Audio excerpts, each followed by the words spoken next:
কি হলো? আয়সা দাঁড়াই আছেন, বিছানায় বসেন। মানে আচ্ছা, সকাল থেকে দেখি তোমার মন খারাপ। আমার বিয়ে করার পর কি তোমার কেউ কিছু বলছে?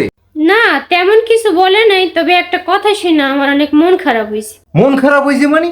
কি এমন কথা শুনে তুমি আমার উপরে মন খারাপ করছো? শোনেন না, আপনি নাকি আগে বিদেশ ছিলেন, সেখানে নাকি মানুষের বাড়ি বাড়ি বাথরুম পরিষ্কার করতেন।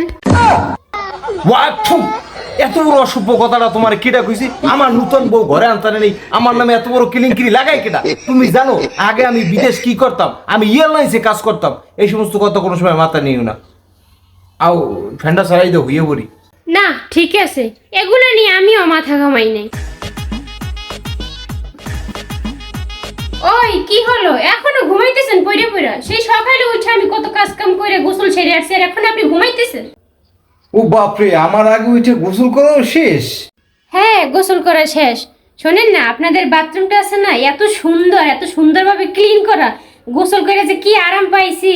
আরে বোকা, পরিষ্কার তো থাকবেই, কারণ বাথরুম আমি নিজ হাতে পরিষ্কার করি, এগুলো আমার অভিজ্ঞতা আছে। ও তাই না?